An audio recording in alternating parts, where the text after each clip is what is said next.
안녕하세요. 반갑습니다. 민쌤입니다. 오늘의 주제는 누가 탈세 제보를 하는가? 오늘은 실제 사례로서 보다 현실적인 사례로서 기업이나 조그만 구멍가게에 설마 세무조사가 나오겠어? 설마가 사람을 잡는 경우가 있습니다. 설마가 사람 잡는 사례로 하나 소개시켜 드리겠습니다. 세무조사를 받아보시는 분들은 세무조사의 무서움을 압니다. 누구는 그러더라고요. 검찰 조사는 몸으로 때우면 되지만 세무조사는 정신적, 물질적 고통까지 수반한다고요. 그래서 세무조사가 훨씬 힘들다고 합니다. 실제 세무조사는 6개의 지방청, 서울, 중부, 대전, 광주, 대구, 부산 지방청 조사국과 일선세무서에서 세무서 조사과에서 조사가 나오고 있습니다. 최근에 버닝썬 관련 사업체 특별세무조사는 서울지방세청 조사사국에서 나갔죠. 소문에 의하면 조사사국은 영혼까지 털고 온다고 합니다. 설마 영혼까지 털리겠습니까? 그러나 실제 조사를 받아보신 분들은 그 심정을 이해를 할 겁니다. 실제 오늘 사례는 중소기업 업체를 다니는 회계부장과 회계과장이 서로 간에 평소에 조금 사이가 안 좋았습니다. 그래서 하루는 서로 간에 회포도 풀 겸 소주 한잔 하기로 합니다. 소주가 한 잔, 두 잔 들어가다 보니까 처음에는 화기애애했는데 한 잔, 두 잔 들어가다 보니까 회계부장이 회계과장한테 업무에 의해서 조금 질책을 하게 됩니다. 처음에는 가볍게 질책을 하다가 나중에 목소리가 점점 커지면서 그 시간이 점점 길어집니다.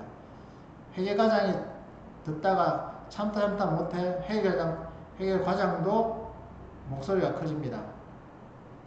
그러다가 언쟁이 점점 목소리가 커지고 나중에는 멱살까지 잡는 경우까지 발생했습니다. 그 뒤에 더 나아갔겠죠. 그래서 그 일이 일어난 뒤에 얼마 있다가 회계과장은 한직으로 쫓겨납니다. 그리고 나서 회계과장은 불만이 많았죠. 그래서 사직서를 제출합니다. 그런데 그렇게 일단락 되는 줄 알았습니다. 그런데 몇 달 후에 지방국세청 조사국에서 세무조사 공무원이 들이닥칩니다. 나중에 알고 보니 경리과장이 그 퇴사하기 전에 회계장부와 비밀장부를 다 복사를 해서 지방국세청에 탈세 제보를 넣은 것입니다. 물론 국세청에서는 탈세 제보한 사람은 밝히지 않습니다. 절대 가르쳐주지도 않습니다. 그러나 여러가지 정황상 회계 서류나 비밀장부 등 여러가지 정황상 회계과장이라고 추측한 것입니다. 일반 정기조사 등은 세무조사 시 세무조사 통지서를 보냅니다. 그러나 탈세 제보는 사전 통지 없이 갑자기 들이닥칩니다. 그 결과는 어땠을까요? 그 기업체는 경영이 정말 어려울 정도로 정신적, 물질적 보상을 치르게 됩니다. 실제 매출액이 얼마 되지 않는, 몇 억 되지 않는 곳에서도 이런 일이 발생하는데요. 5년치 세무조사하고 가산세까지 부과하면 몇천에서 억이 넘는 경우도 많습니다. 조그만 구멍가게에서도요. 그러면은 당장 직업 월급 주기도 빠듯한데 그 세금 추징 당한 것을 낼 수 있을까요? 실제 못 낳는 경우도 많이 발생하고 있습니다. 이러한 탈세 제보가 실제로 국세청에 많이 접수되고 있습니다. 조그만 업체나 가게를 운영하더라도 나하고 10년 이상 거래한 거래처에서도 탈세 제보를 넣을 수도 있습니다. 그리고 10년 이상 근무한 격리직원이나 종업원들도 탈세 제보를 넣는 경우도 있습니다. 사이가 급격히 안 좋아지고 퇴사하는 경우에 탈세 제보를 넣는 경우도 많습니다. 탈세 제보 이유가 너무나 많습니다. 또한 최근에 유행하고 있는 세파라치가 있죠. 세파라치 같은 경우는 탈세 제보로 포상금을 타는 사람들이죠. 그와 같은 경우 세파라치 유형은 엄청나게 많습니다.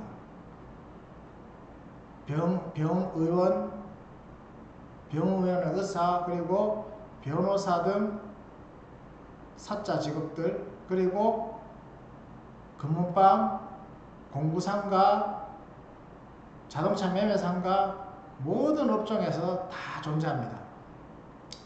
그렇기 때문에 이 탈세 제보는 어디서 일어날지 예측하기 힘듭니다.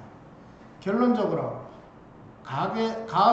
기업이나 가게를 운영하시는 대표이사님이나 사장님께서는 정상적으로 세금 신고를 하시고 어떻게 하면 매출을 올릴 것인가, 아니면 거래처나 손님을 어떻게 더 늘릴 것인가에 매진하시고 정상적인 세금 신고를 하신다면 이러한 걱정은 없을 뿐더러 더 많은 이익이 난다면 우리 사회에 아직 부족하지만 사회에 기여도 했으면 좋겠습니다.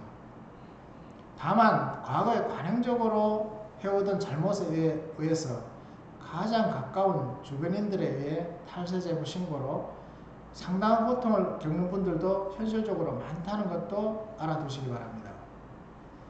이 내용과 조금은 동떨어지는 내용일 수도 있는데요. 9명의 내 편을 만드는 것보다 한 사람의 적이 더 무서운 세상이 되었습니다. 한 사람 적에 의해서 내 모든 것을 송두리째 뺏기는 경우도 생깁니다. 이 내용은 내가 이 사업을 하지 않더라도, 내가 가게를 운영하지 않다 하더라도 가까운 지인이나 주변인들한테 가게나 기업을 운영하시는 분한테 전달해 주시면, 소개해 주신다면 좀 더 유익하지 않을까 생각합니다. 오늘은 누가 탈세 제보를 하는가 라는 주제로 다뤄봤는데요. 탈세 제보하는 사람들은 가까운 주변인 지인부터 해서 새파랗지들 모든 사람들이 지켜보고 있습니다. 오늘은 여기서 마치겠습니다. 다음에 보다 좋은 영상으로 찾아뵙겠습니다. 민쌤을 알면 1억 이상 절세할 수 있다 카드라, 온 국민이 다 본다 카드라의 민쌤입니다. 감사합니다.